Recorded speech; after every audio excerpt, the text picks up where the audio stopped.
Campesino colombiano, grito de mi continente, vengo a secarte la frente, vengo a defender tu mano, campesino colombiano.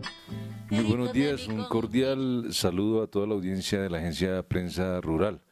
Continuamos hoy con una serie de especiales sobre el proyecto de ley número 133 de este año, por el cual se crean y se desarrollan las zonas de interés y desarrollo rural y económico. Una ley que entra a ser carrera legislativa el próximo martes y que ha desatado todo un debate nacional sobre la suerte, el destino y los finales poseedores de los baldíos en Colombia. Para abordar ese tema el día de hoy estamos con Jennifer Mojica. Ella es subgerente de tierras del INCODER, es la actual subdirectora de la Comisión Colombiana de Juristas y a su vez una de las mayores conocedores del tema territorial y de tierras en Colombia. Muy buenos días, Jennifer. Buenos días, César. Muchas gracias a Prensa Rural por esta invitación. Bueno, vamos a entrar en materia de una vez, Jennifer, sobre el controvertido proyecto. ¿Por qué se considera que este proyecto legaliza los baldíos que fueron adjudicados ilegalmente hasta la fecha? Bueno, el proyecto al crear las zonas especiales de interés permite que empresarios gestores presenten su proyecto a la aprobación del Ministerio de Agricultura, el cual pueda involucrar tierras que ellos adquieran, e inclusive tierras públicas y privadas. ¿Esto qué quiere decir?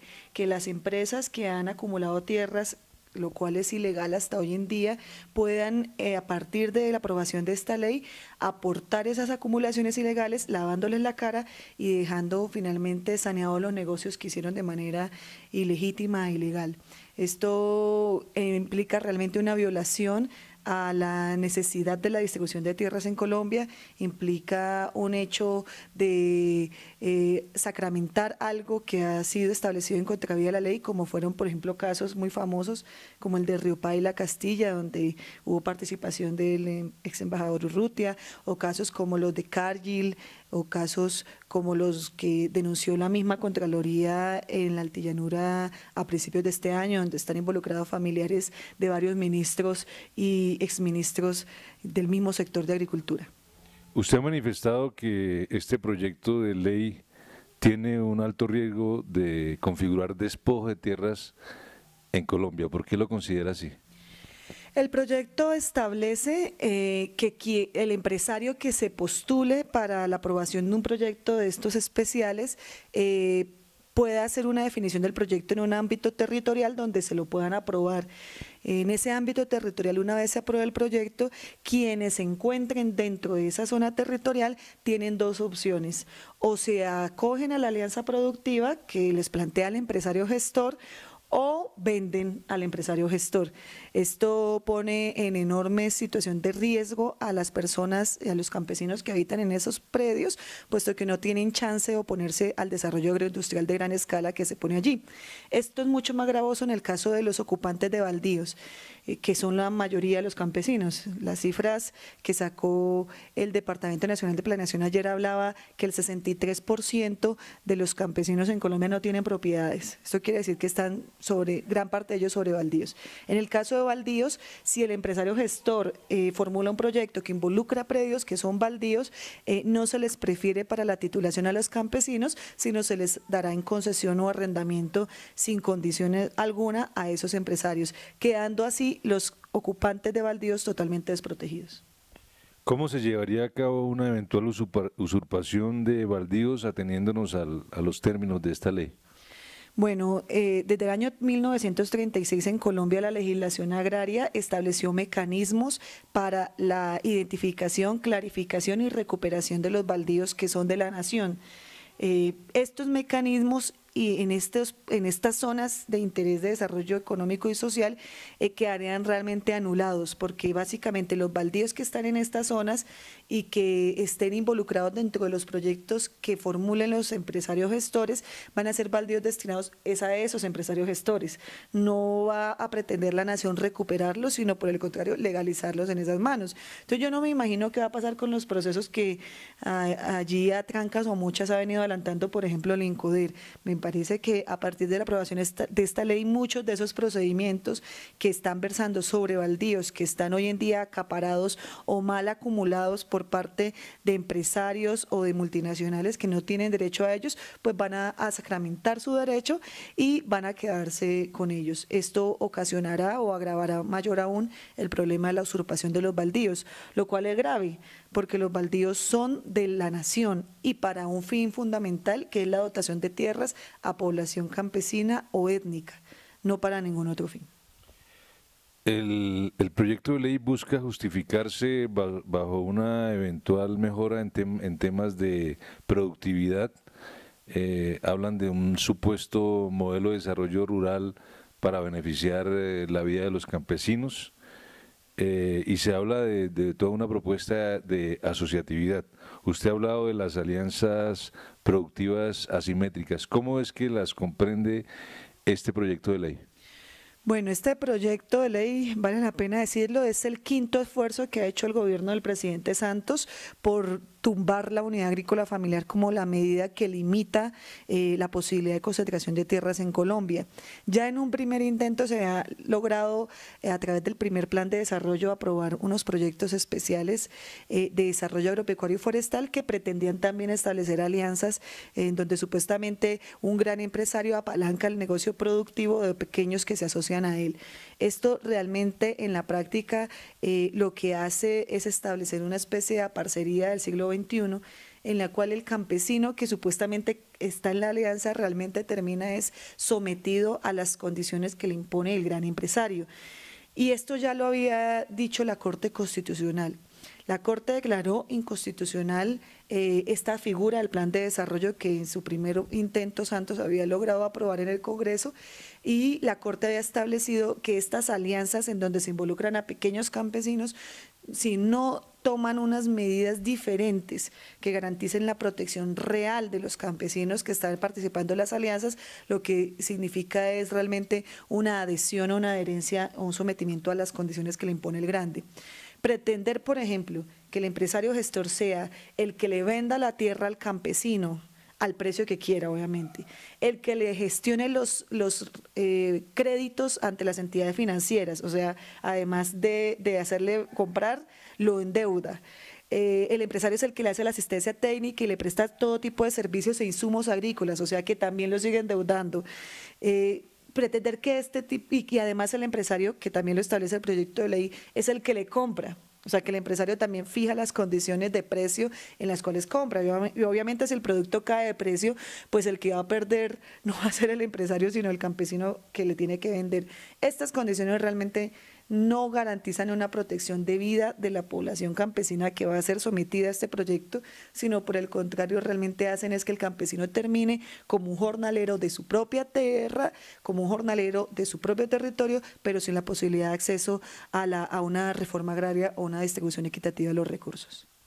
Jennifer, esta ley se presenta, se radica en pleno contexto de un proceso de paz donde hay un punto sobre desarrollo agrario integral con enfoque territorial que tiene ya unos acuerdos parciales con algunos aspectos pendientes. ¿Usted considera que este proyecto de ley va en contravía de lo que hasta ahora se ha acordado y de que finalmente se puedan implementar acuerdos de paz en materia de tierras y desarrollo rural? Sí, es totalmente inaceptable este proyecto a la luz de los acuerdos de paz en materia agraria que se han firmado en La Habana y que ya son públicos. En ese acuerdo, el fundamento principal es garantizar la democratización y la equitativa distribución de la tierra en Colombia. y se establecen una serie de medidas como por ejemplo el Banco de Tierras, que precisamente se funda en la recuperación de los baldíos y tierras que finalmente en ese acuerdo se establece tendrán que estar orientadas a la dotación de tierras a favor de las familias campesinas sin tierra que aún hoy hay en Colombia y que nunca han sido atendidas por el Estado. Este proyecto va en contravía de todo ello, ya lo hemos dicho, garantiza es la seguridad jurídica de las inversiones, la posibilidad real de legalizar los negocios de grandes escalas y de acumulación de tierras, inclusive da la posibilidad de concesionar baldíos a favor de estos grandes proyectos agroindustriales. Esto es una total anulación, no se comprende cómo el gobierno del presidente Santos cae en esta esquizofrenia en donde por un lado está hablando de paz y con unos acuerdos en materia agraria que realmente son muy ambiciosos en lo que tiene que ver con la garantía de los derechos fundamentales de la población campesina, pero por otro lado y por debajo de la mesa pasa este tipo de proyectos y que incluso también en el plan de desarrollo hay que prestar atención qué más va a incluir, que realmente no se compadece con los acuerdos que se están formulando. Usted ha dicho que ya hay una jurisprudencia sobre los anteriores intentos de entregarle los baldíos a terratenientes, latifundistas, especuladores de la tierra. ¿Qué va a pasar en derecho con esta ley? Nosotros creemos, y desde la Comisión Colombiana de Juristas también se ha hecho el análisis, que este tipo de proyectos, si se materializan en leyes, no resisten un análisis de constitucionalidad, porque está reproduciendo textos que van en contravía de derechos fundamentales, especialmente del derecho de acceso progresivo a la tenencia y a las tierras por parte de la población campesina, que es un derecho fundamental cuando está relacionado con la posibilidad de una vida digna y de un territorio campesino que tiene que ser reconocido en Colombia. Ya hay avances y varios pronunciamientos constitucionales en la materia. Si tuviéramos fe en las instituciones, realmente una Corte Constitucional, una vez aprobada esta ley, podría entrar a declararla inconstitucional. La preocupación que tenemos es que puede que, o lo más viable es que lo declare inconstitucional, pero puede que no.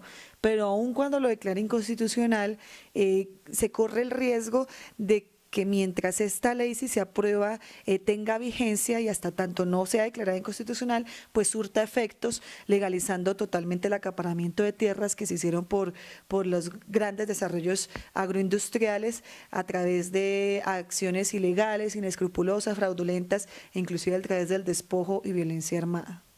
Finalmente, Jennifer, el proyecto dice que es para beneficiar a las familias campesinas. ¿Realmente esto es así? No, realmente esto no es así, ya lo habíamos hablado. Este proyecto de ley, el objetivo es afianzar la producción agroindustrial a gran escala, es legalizar las concentraciones y acaparamiento de tierras ilegal que se ha hecho históricamente en Colombia, es poder establecer esos guetos de producción agroindustrial que ya hoy están predefinidos, por ejemplo, a través de las zonas francas o de las zonas de desarrollo de infraestructura que ya se han construido. Estoy pensando, por ejemplo, en María la Baja, Magdalena Medio, porque además este proyecto no solamente va a ser para la altillanura, sino para cualquier parte del territorio. El objetivo del proyecto es afianzar las alianzas asimétricas en donde el campesino realmente es despojado de sus tierras y sus territorios. Frente al tema campesino hay algo fundamental y con esto quería concluir, es que se anula la posibilidad del proyecto de vida digno de la población campesina y de la familia campesina como tal, porque el único espacio en el que en estas alianzas agroindustriales cabe el campesino, si acaso es como el campesino obrero o jornalero en condiciones precarias de formalización laboral y no la del campesino como familia, es decir, la mujer campesina, los niños, niñas, adolescentes, como las personas de la tercera edad, como agricultura familiar campesina, no caben aquí, no es remunerado ni reconocido este trabajo, no hay posibilidad de acceso al territorio y todas las otras fases o dimensiones que tiene la territorialidad para el sujeto campesino como sujeto político de derechos, es decir, se anula todas esas dimensiones del territorio y de la familia campesina y se pone la tierra como el simple valor que tiene para el emporio agroindustrial de producción. Bien, un proyecto de ley entonces en contravía de la economía familiar campesina. Con esto terminamos. Es Jennifer Mojica, muchas gracias por estar con nosotros el día de hoy. Muchas gracias, César, y a todos los televidentes de Prensa Rural. Un llamado para que ejerzan sus derechos, para que demanden y para que ejerzan acciones de movilización y exigibilidad de sus derechos. Muy bien, los esperamos entonces en la próxima entrega de estos especiales de la Agencia Prensa Rural sobre este proyecto de ley de acceso a la tierra para especuladores, rentistas, latifundistas y multinacionales. Hasta la próxima entrega. Vengo a secarte la frente, vengo a defender tu mano, campesino colombiano, grito de mi continente.